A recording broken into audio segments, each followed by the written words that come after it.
Oh my God. Guten Abend. Der Alex ist noch. Jetzt ist er da, genau.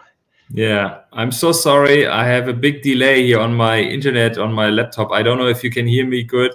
This third time I start this computer. So Ragnar, is it okay to you?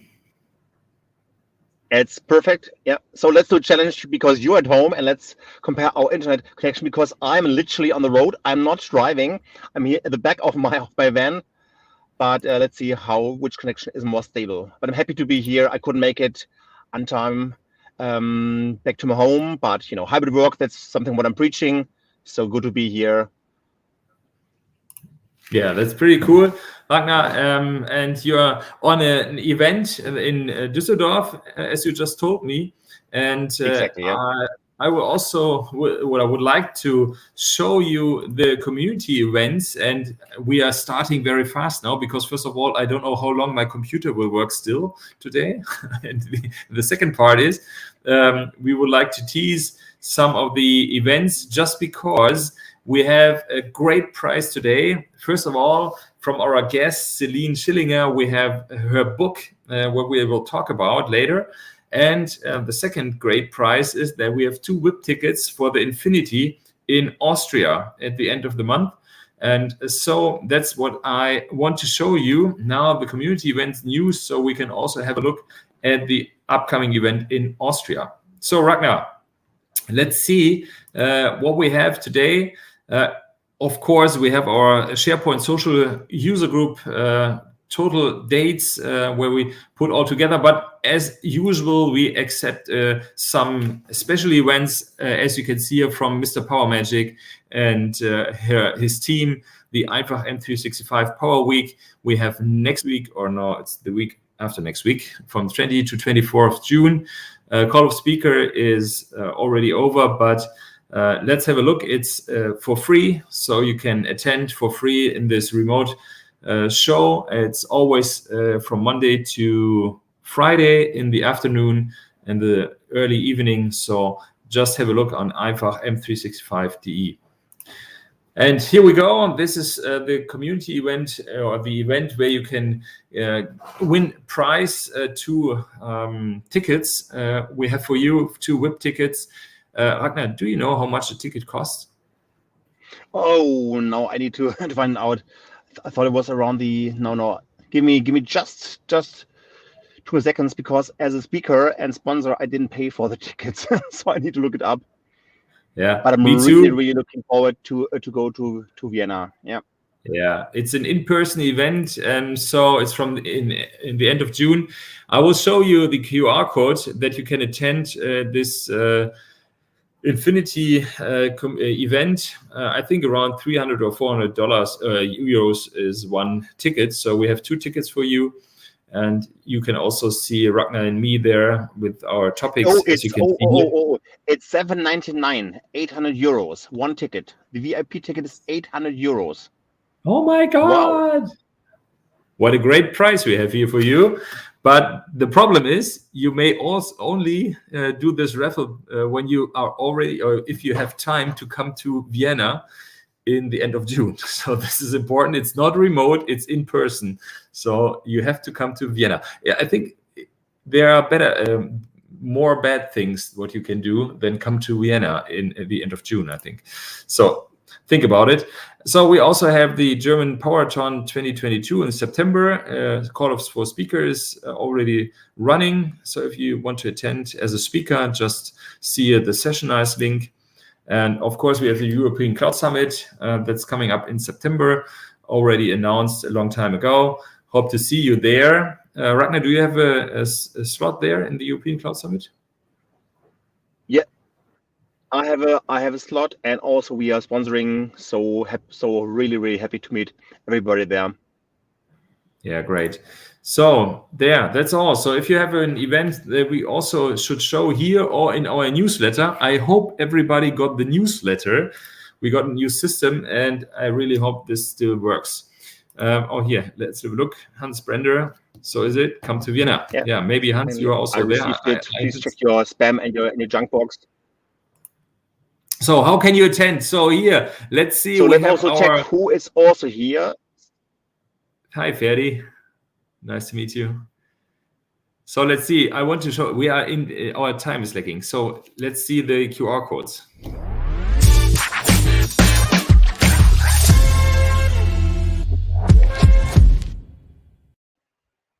So let's see. I have it here. I have it here. Where is it? Where is it? So first of all, the Come to Vienna show. Let's see here. The bit.ly link win minus tickets 96. Please come and attend Vienna. So it's very important that you only enter the dates here for the raffle prize when you can attend in Vienna. It does not make sense to win the tickets when you cannot come to Vienna at the end of June. So this is the first thing that you can win. And we also talked about the other prize from Céline. So let's see here, the book Dare to Unlead. It's a great book. You will hear more about it in the next minutes. And this is also the possibility to win the book. We will send it to you. And I will show the links, as you know, in the bottom during the show. So I think that's it, Ragnar, isn't it? Exactly. The book is also signed and it's going to be here. So you will love it. That's for sure. So great. So let's see our guest for today, Céline. We will bring her on stage.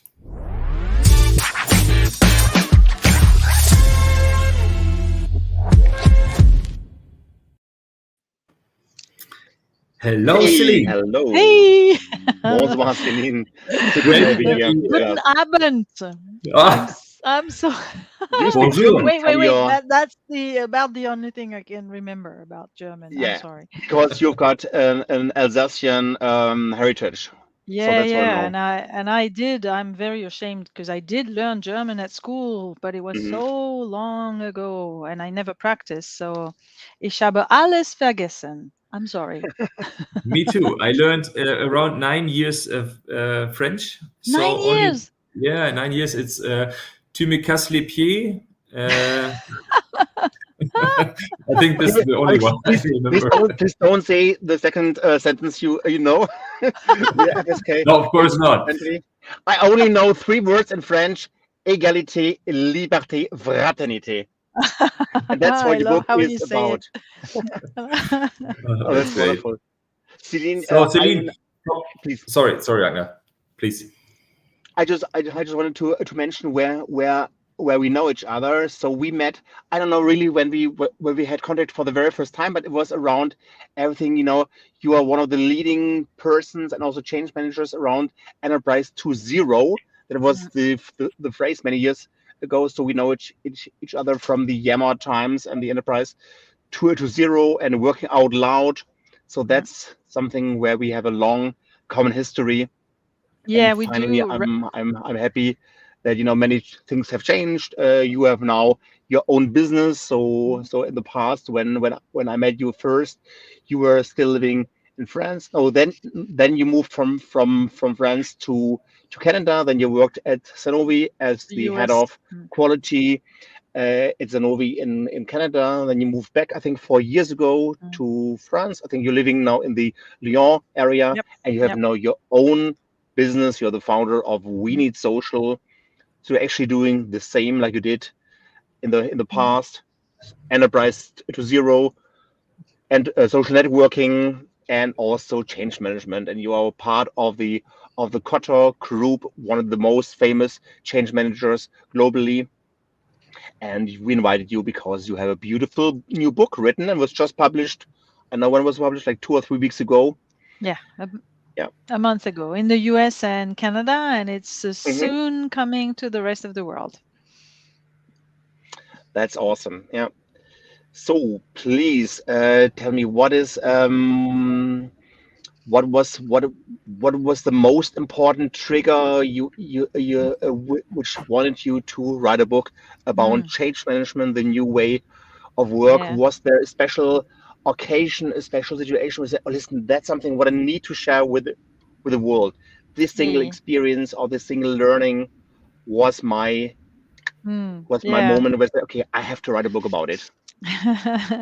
So that's a great question. And before I do that, I would like to express my gratitude, Ragnar, to you in particular. I mean, to both of you for having me here on the show. I'm super happy. But you, Ragnar, you spoke about our long-time relationship, and indeed, I reached out to you when a long time ago I was at Sanofi, and I had a little bit by chance, I had triggered a movement, an employee movement, a grassroots movement to support a more modern, more diverse company, more diverse organization in order to better reflect the customer base we were serving. I thought it was important for the business. And an initiative I took at some point, end of 2010 to early 2011, coalesced or what is enabled by our possibility to connect in the company through a social media that was very new to me at that time. That was Yammer. And Yammer was not yet part of Microsoft. It had been pioneered a few months earlier by a division, another area in the business, but it had sort of expanded sort of underground. It was not very, public, but some people had sort of tried it. And when I launched this, or when I triggered this grassroots movement, we found out that Yammer, this thing here available to us, was an amazing opportunity to connect, exchange ideas, go fast, expand at scale. It was amazing. And it was so easy to use, and it enabled us to bypass the corporate gatekeepers, communication department, HR department, etc. It enabled us to create this network, like, right away. And it was absolutely fabulous to realize that. And I realized, like, super quickly, that there was enormous business value here in enabling different connections, different patterns of interaction, right? That I felt the transformative power of this internal social, of this tool. It was not just a tool. It was a transformative something, an enabler of a faster, better, more modern kind of business. And from that moment on, I didn't stop trying to push for and invite and trigger and nurture the use, a wider use of this social network.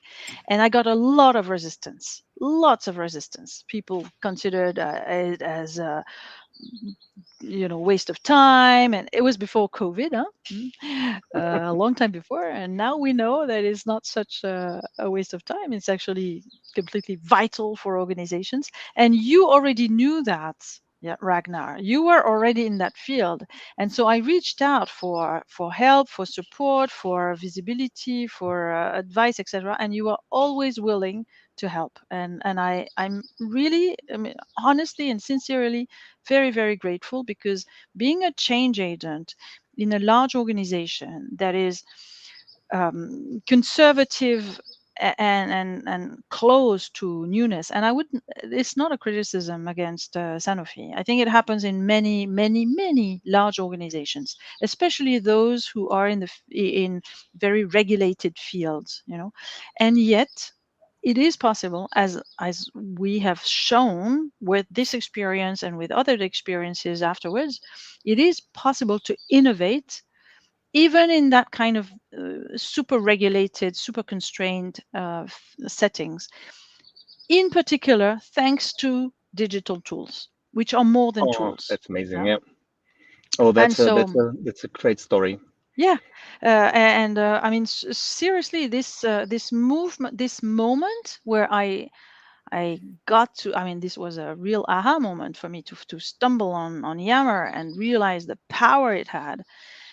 It changed my life, like, seriously, and it changed the life of the other volunteers, the other activists who got involved in this movement.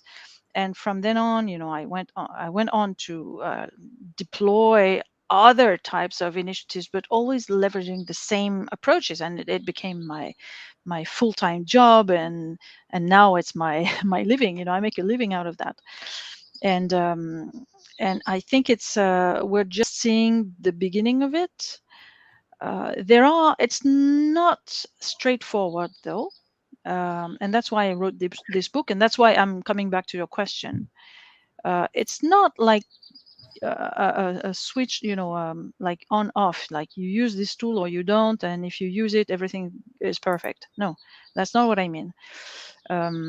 It takes collective learning to know how to leverage these kind of tools for the better. And I see organizations trying to use those, Teams, Yammer, in order to stay the same, rather than change. Céline, let's add a little bit more of the historical context what you actually wanted to change at Sanofi, because we're talking a lot about transformation and change, but there was a very concrete moment in your life where you said, listen, my former employee Sanofi didn't fulfill your expectation and your values around diversity. Yes. And then you went to your CEO, and then you finally started a global movement, because that's the most important thing. Because I want to talk now a little bit more about the global movement, and then also you can share how you use Yammer for it.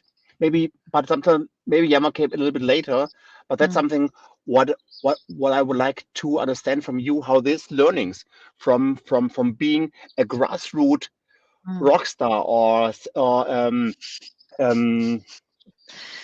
Isabelle de Klerk always says, a fire starter, or somebody who really kicks things off. How does this diversity thing, when you went to your CEO and complained about it, how did you manage to write a book about liberty and fraternity and equality? Because I think this was the most important experience which was needed to write this book. Yes, it was core French values. Yeah, it was a foundational moment in which I discovered all this. I mean, the enactment, the application of those three values, and I only thought of those three values later on when I started writing the book and putting all my material together.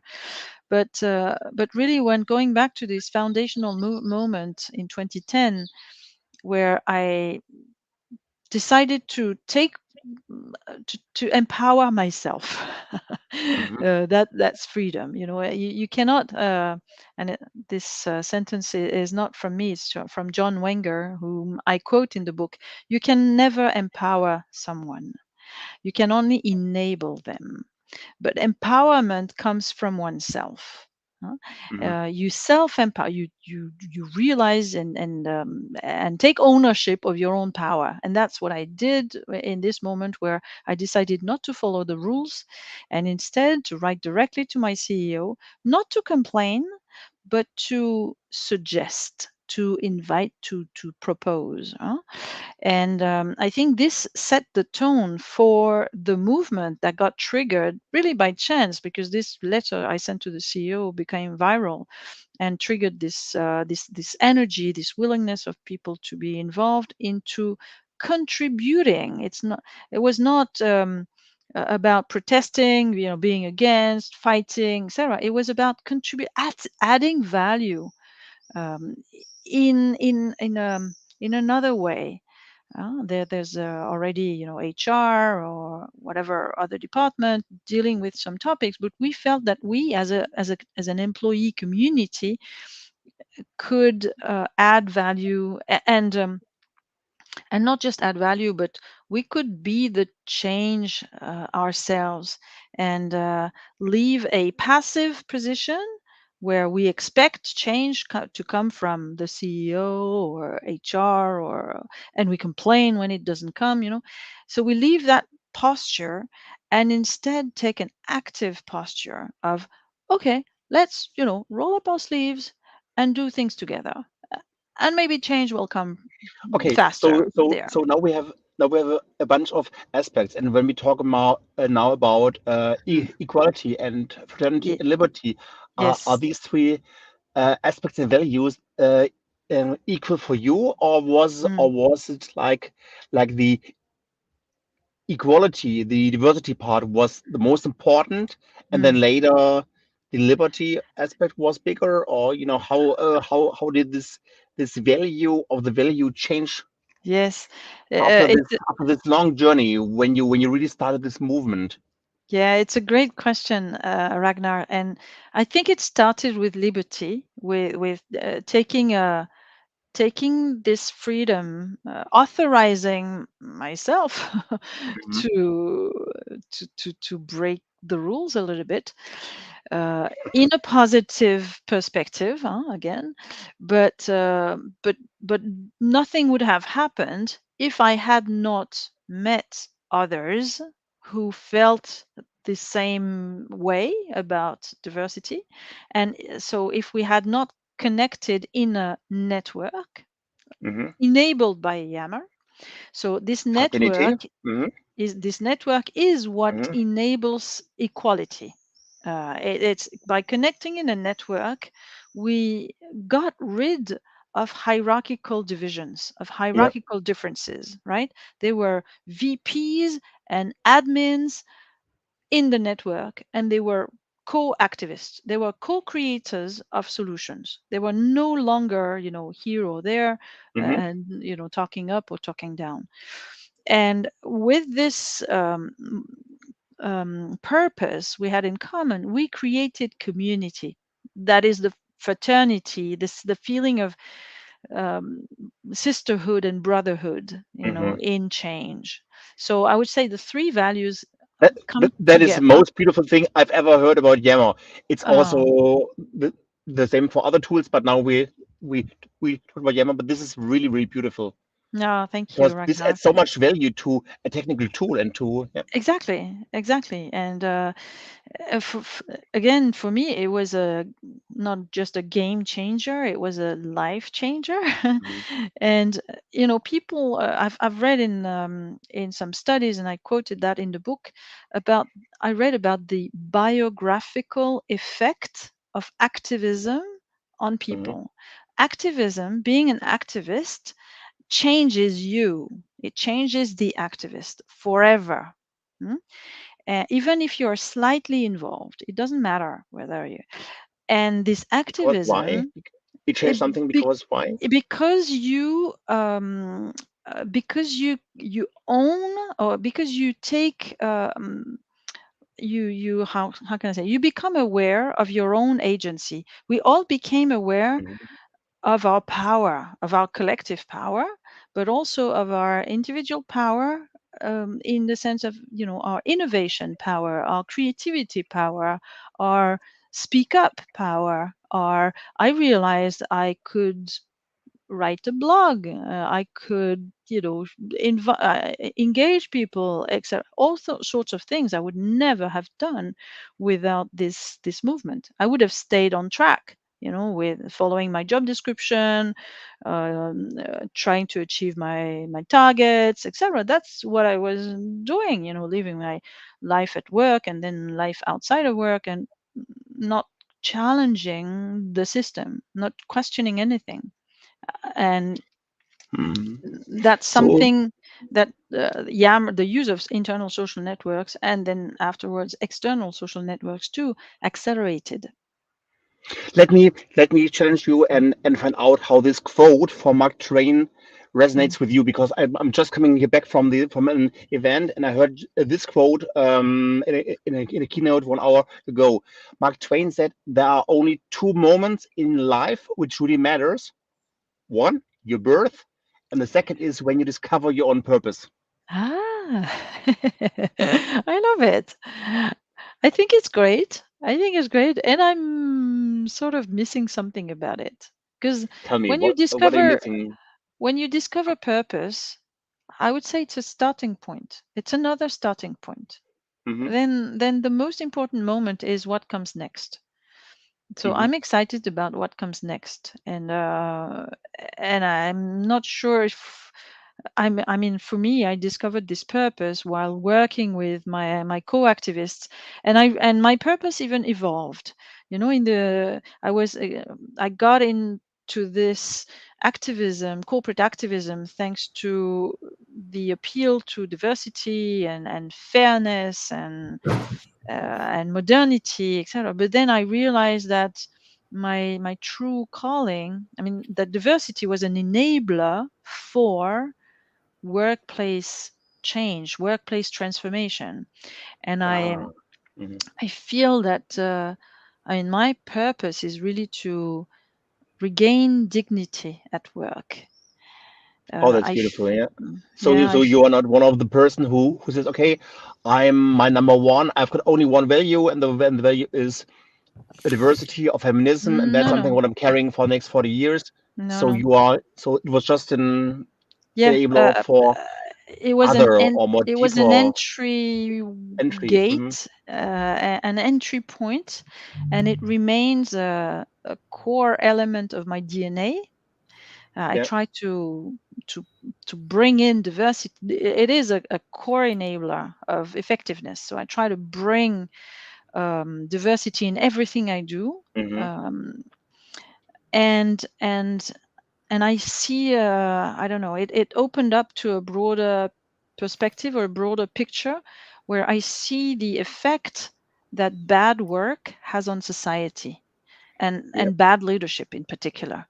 I feel that when people are constrained, limited, not respected, not seen, when there's a recognition problem, where people are, because of our industrial management systems, inherited from the past, we try to sort of transform people into machines or into, process, elements of process, right? Interchangeable elements of process.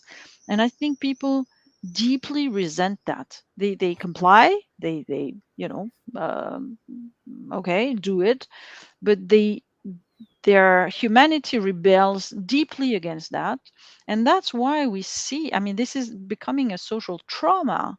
And I think this division we see in society, this anger, this bitterness, where people dehumanize the others, Republicans, Democrats, Oh yes, we see it etc. every day in the news, unfortunately. Yeah. Exactly. I think it stems from, in large part, from the world of work. And we don't speak enough about that. We sometimes think, it stems from politicians or from, whatever economic. But I think the world of work has a special responsibility in this social fragmentation. And now let's put the pieces together at the end, because in Germany, with our constitution, the first law in our constitution says the human dignity is inviolable. So there is nothing more. You cannot touch. It's not allowed to touch and destroy the human dignity. And that's something which seems to be for you very important after you went this whole journey from diversity and this all social movements to dignity. And you know what? I've seen it not just through this original movement, but through other movements that came afterwards. And in particular, I was very very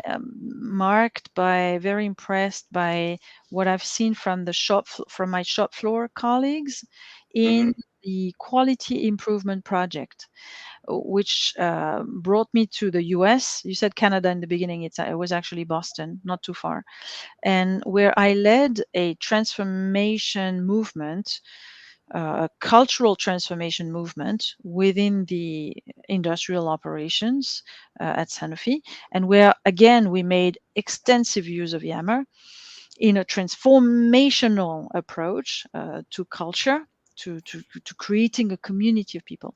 And I was extremely impressed by the potential, the amount of potential we not just potential, competencies, creativity, passion, etc. we unleashed from everybody, including the shop floor people who were completely ignored or not considered until then. And it breaks my heart to see how much potential we lose in organizations by Yeah. considering those people as robots. And And they are, that's interesting because you were head of innovation globally, yes, and when you're saying that tools like Yammer mm, really helps to increase innovation yeah, by giving all these main values which you're sharing in your book, yeah, that's the biggest yeah, statement I've ever heard about Yammer mm, because mm, because it directly affects your KPIs in your role as or in your former role as head of yeah. innovation. Yeah. Yes, exactly. And provided we don't try to take a shortcut to performance or to innovation, and we say, "Oh, okay, we put Yammer on, and Mhm. then people will exchange ideas, and that's it," and there we will get more innovation. This is wrong. This doesn't work. This shortcut Okay, doesn't now work. Yeah. okay, that's now super interesting. So Mm, because especially with Alex, we talk a lot about adoption change mm, management, ACM, and sometimes we talk about hacks and shortcuts to mhm. faster Yeah. adoption and in enablement. But you really went the hardest and you went to the rockest, to Mhm. the most difficult way because you were starting a grassroots movement from one person or from only you up Yeah. to I don't know 10,000 people who are part of this global movement. Yes, and So this was the hardest I re- way. I realized the limitations of grassroots, of Uh-huh. 100% grassroots, and that's why in the quality movement, once I had learned from several experiences, I went dual operating model instead of purely grassroots. It's a Hmm. combination of the hierarchy, the traditional organization, and the network. And you can read about that in Carter's books, for example, Accelerate, which I Hmm. find really Yep, interesting. I've got it. And when I talk about avoiding shortcuts, I'm talking about um, taking a more maybe indirect route, but which I find much more sustainable. This Hmm. indirect route consists in nurturing the social capital of an organization.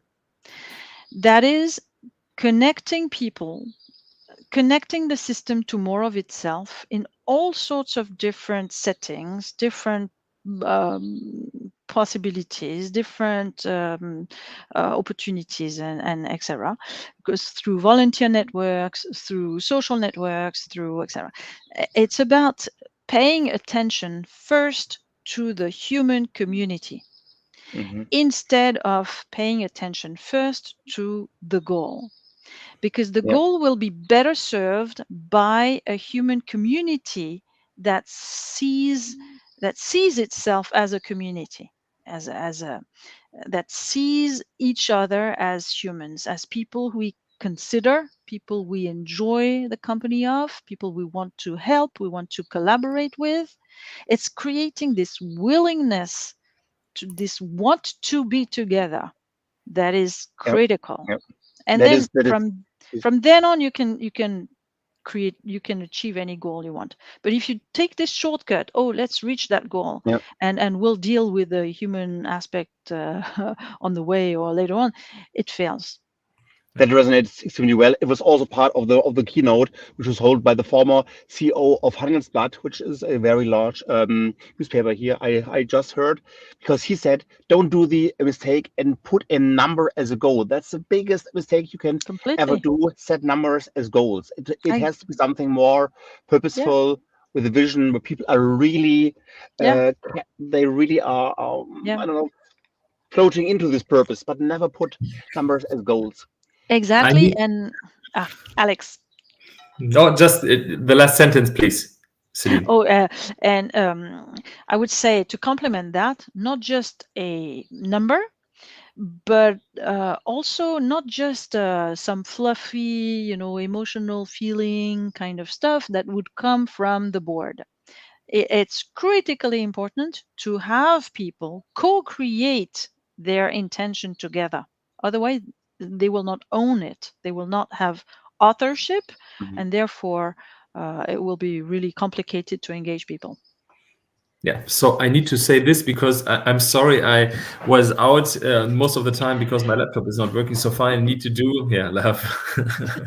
I can admit there, it's always important to co-work all the stuff, the change, so the people will be more willing to attend the change and to understand what they're doing. So this is great, Céline. So I'm very sorry, but usually we end the show at 10:30.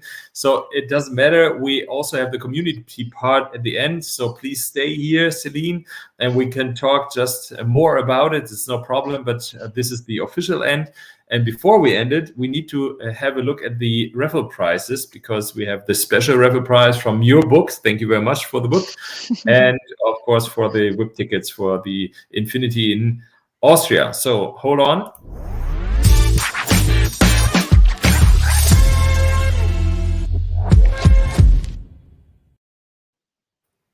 This was not quite so easy to do because my laptop is so slow. I don't know why. So let's see who won the book. Please, here is the book winner, and a big applause for Jochen Stein. You won the book. You are lucky, and the next one who is lucky will come to Vienna. So happy to see you, Anja. Anja, Vienna. Nice to meet you there. Then with a second person, to see you there. You can attend in Vienna in the end of June. So, ladies and gentlemen, this is usually the end of the show. Céline, thank you very much. Yeah, there's the book. Sandy, thank you very much for attending the official show. And now we will welcome you in the community part. So I invite everybody who's looking this show to come into the show, ask Céline some questions in person, or just give us more questions in the comments. Whatever you like, we can talk all about what we want to talk about. But for now, this is the end. And we will see again for the official part of the show in 2 weeks. We will have Harald Steindl we'll have in 2 weeks, and talking about hybrid work and conferencing systems, especially for Microsoft Teams, of course. And maybe we'll see you again in 2 weeks. And so goodbye for now, and maybe stay here for the community part. Bye, Céline. Yay. Thank you, Alex. Thank you.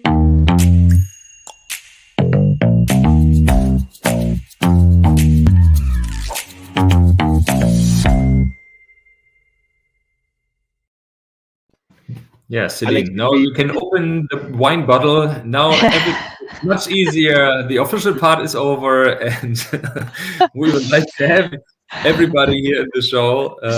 Let's see. I had a glass before, so now I'm just having my tea. Okay, thank you. That's nice. I really love the interface and all how you're moving stuff. It's super nice. Yeah, I really love it, because as you might know, no, you don't know. We didn't talk about it. It's I didn't know Ragnar before we went on the show. It was just we met on social, and he asked me something about live streaming, and so we talked to each other, and we have never met before. The first time we met was last year in summer, I think. Oh, that's awesome. Yeah. So let's see. Now it's much easier to talk. Hi, Birgit. Join us. Come in the show and please attend. But I'm so sorry that I interrupted your interview. It was so nice to hear you. Also, when I was not on stage, I listened to everything what you said. But it was easier for me to go off the stage because it was much faster than this laptop. I have to throw it through the window. I need a change. We want change. Yes, we want change. No, I was very interested to hear what you said, especially the last part when you said co-working the goals, what you need. It's also one of my parts is to make, as Ragnar told you, ACM for Microsoft Teams in small and medium business companies. So we always do this part also with the champions to, we got Harald Hans, to co-work the goals, to co-work the rules, where we have the governance part. So don't give them how it should work. So they need to work out on their own what do you want? How should it work? So this is really cool. Let's see. We have Hans on stage. Hi, Hans. Nice to meet you. Hey, hello. Long time no see. Ich habe jetzt überall noch doppelten Sound. Muss erst mal gucken, ob ich hier klarkomme. Sorry. Hallo, Andreas. Hybrid work. Hi. Yeah, of course. The hybrid work tour shirt. Yeah, and Anja, great to have you. Yeah, wonderful to see you, Anja, soon in beautiful Vienna. Yeah. So, Hans, what about your sound? Everything okay now? Now it looks a little bit better. Yes. Great. Do we see you in Vienna, Hans? Sure. Sure. Yeah, that's First great. I have to go to India to conferences, small conferences, AMS conferences in Pune. But Pune is also like Berlin. That's a great city. And the other one is New Delhi. And then I come to Vienna. Yes. That's great. Nice. So, Hans, tell me something about change for Microsoft OneDrive. How does this work? Sometimes the people have, so the German ones are a little bit late. They always say it's a little bit different, and working together, it's a small thing. Have together working on one file, one document, one Excel sheet, one Word document or PowerPoint. It's a little bit different. And sometimes you have to say, hey, look, you can spare so much time, and therefore it's a good idea. But change management takes a little while. And most of the people I always handle with security. Security. You cannot change with outside, and all these stuff is not so good. Therefore, we have to look and learn again and again. And normally I am retiring, but I have no time for retiring because it's so much. That's right, many companies come and say, hey, give us a complete announcement, and my slide deck will be bigger and bigger.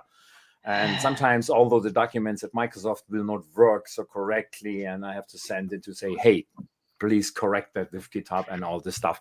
But now there's over 500 slides, and I have to change something. And the people say, yes, it's okay, we understand. But change management takes a little bit. And change management is not so easy. It's not a technical part. It's a philosophy. And the German one takes a little bit more. Yeah. Céline, just to introduce you to Hans, I don't know if you know him, but Hans is a very famous Mr. OneDrive called. So I think the whole world knows Hans. This is a very good man here, also with you in the show. I'm honored, Hans. Yes. And that's why I'm asking. It's very technical part, but asking about change for OneDrive is very interesting for me, because I think, Hans, that the people will recognize very fast what is the difference to access their files. Maybe they know Dropbox and know any other tools, WeTransfer or something like that. And so I thought about it, that it might be easier to switch, but as you told, it's the security part what might be the problem. It's a security part, and there are other things we have to change a little bit, because sometimes you have to know the philosophy about that, and the philosophy is the cloud is the leading system, and we don't have such a philosophy with Docs or Dropbox or all the other stuff. But anyway, it's the part of Technik, and therefore we could look for that. Yeah. So we welcome on stage Birgit. Birgit, nice to have you here. A warm welcome to Hamburg. Thank you. Nice to have you. And you already made signs to each other. So. Did you say we welcome Birgit to our stage? That's nice. I'm a Birgit, but just a Birgit. Céline. Oh wow! Wow, wonderful what you're doing. Thank you for that. And I wow, very nice. Thank you, Birgit. Love your T-shirt. Love your T-shirt. Yeah, I see that. I think we need hearts here in our StreamYard application to show visual hearts. But you can also do beautiful manual, literally manual hearts, which is more nicer than the. So thank you. So Birgit, what do you do? I'm just a partner manager right now for Dynamics 365 partners. Okay. But 17 years I worked as a pre-sales consultant for customers, and I'm also interested in Teams and Microsoft 365 and all that stuff, because I think it just makes sense when we all work together. We all need to work together. Dynamics 365 partners with Microsoft 365 partners and all that stuff. So, and also just sorry for that. Hans, hello. Meet you here.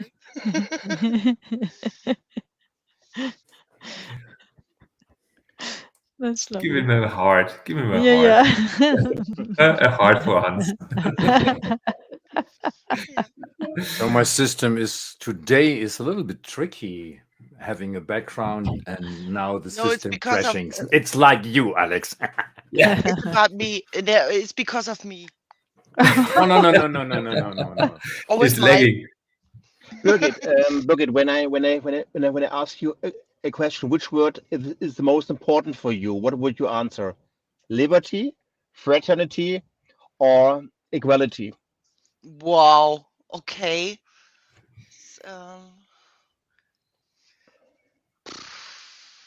Could you please? Without thinking. Don't know. You don't have to choose. Huh?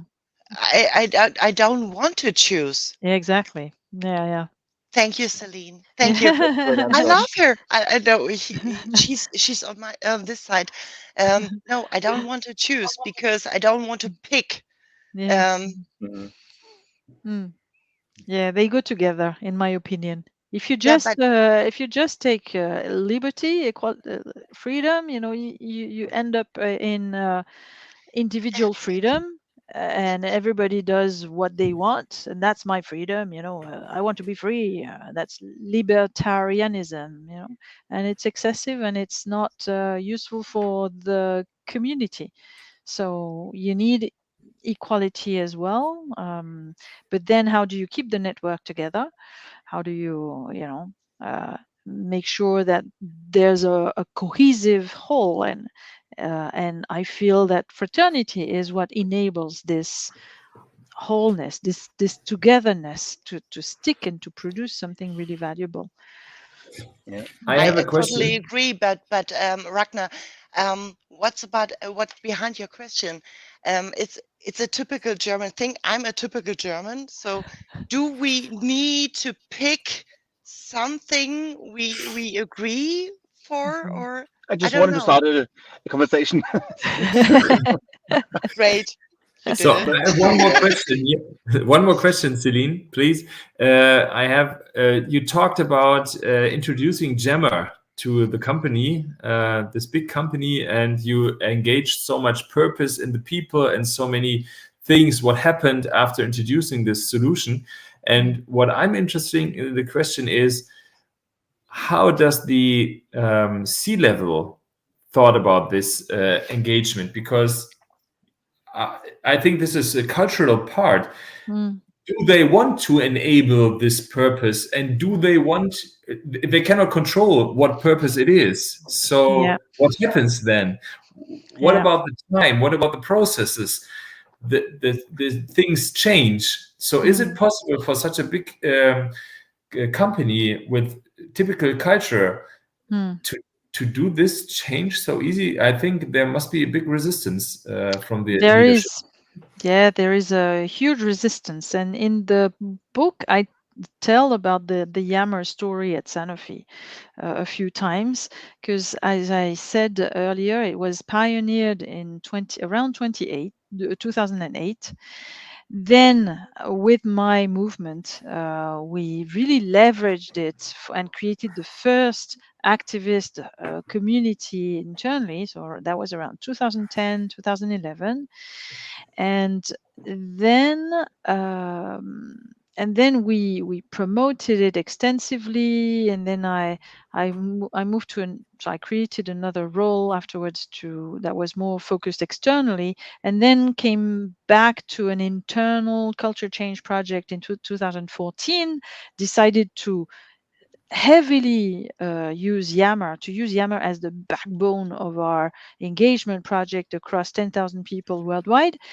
So that was 2014, and then the company was sort of wondering whether they should adopt Yammer officially and expand it to more people or not. And I remember GSK, our main competitor, had taken the decision at that time to switch to Yammer. So, and we were exchanging. Thanks to Leslie. Yeah, exactly. Thanks to Leslie. Friend. Yeah. And then, and it was crazy to see first the Sanofi leaders absolutely not interested in engaging in the network themselves, and two, IT leading these studies, reflection in purely technical groups without any consideration for users. Absolutely no engagement of users. And so we tried, to connect, to say, hey, we're using Yammer. It's we'd love to give our opinion and to propose, business cases that will help you in your as you make choices, And they said no. And then at some point, they even decided to actually switch off Yammer and replace it with SharePoint. That was crazy. So it was so what I did at that moment, I can't remember the date, and it's probably one of those moments I reached out to Ragnar for help. Exactly, yeah. Maybe 2000. I could find it out, but I don't store my emails from former employers. I think it was 2015 or something, or 16. Wow, long ago. So 2015, 16 or something. So but how did it end? And now I'm very curious. How did it end? Could we? So how did it end? Did we really save Yammer, or was it just an attempt to save it? I actually mobilized all the community managers. We wrote together a white paper, or a letter to the CEO. It was not the same CEO as before. It was a new CEO. We sent a public letter to the CEO, and I called his attaché and said to her, on that date, so whatever, on Wednesday at noon, we will publish this open letter to the CEO on every community on Yammer, and advocating for the CEO to stop this stupid project to actually turn off Yammer. And they backed off. So it worked. They actually backed off from the project of switching off Yammer, and created more committees, more experts. So it took more time, basically, during which we could continue. It was a status quo, right? Status quo kind of stuff. Still, very few leaders got involved, but my manager, the chief quality officer, understood the value and got heavily involved. So that's why our quality movement was, it's one of the reasons why this quality movement was so successful. And then I left in 2018. Then COVID hit in 2020. And then they went full blown to Yammer. It took COVID for them to realize and to enact something they could have enacted 10 years before. And they put so much difficulties in front of us.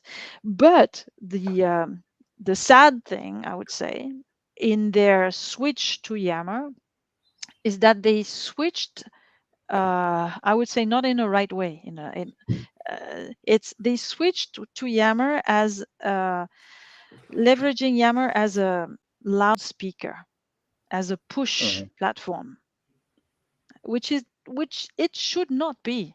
It should be this connectedness, this enabler for this community enabler, not yet another loudspeaker for leaders to speak to their people. You are taking the fraternity aspect out of it. Yes, Fraternity. exactly. Completely. Yes. Yep. Yes, Alex. I have one more question. Do you have any experience in introducing or adopting Jammer in smaller companies? Interestingly, the question. I'm sorry. The question, what I want to hear, or what the main question is, which size does a company need? How many people does a company need to interact with Jammer with sense? I worked with, as a consultant, I worked with a 300 people company that had Microsoft 365, and they had the possibility, they had Yammer included in their package, and they decided not to use it. And I advocated for them to do it, but they did not see the need. And it's a shame for me. It was really a missed opportunity. So they relied on Teams channels, groups, but it's really not the same as Yammer. It's definitely not the same. And so, yeah, Hans? I want to say it depends also on the product the company will sell. If you have a product and you have an old stuff and you have so many external, then it makes all the sense for a smaller company. But if you have always announcements and so on for all the people external, then it's a good idea to have it with Yammer. That's my thing. Possibly, yes, that's interesting. Very interesting. Okay, so when I have a look on the watch, we'll see we will enter at 10 o'clock. So this will be the end of the community part today. I'm very excited to have so many women on stage. So as you might know in the past, this is a little problem we have. We love diversity. So this is great to have you here, Birgit and Céline, of course. Thank you. So I have to say thank you once more, also in the name of Ragnar, to have you here. It was a real pleasure. And Birgit, that you attended this show, and we had a small talk. This was really great. Céline, many luck for the future for you. Thank you, Alex. And of course, Hans and Birgit, we will see in Vienna or in 2 weeks in the show or wherever we always meet. That's great to have you. Okay, so awesome. It was great to be there. Thank you very much. Have a good drive home. Thank you.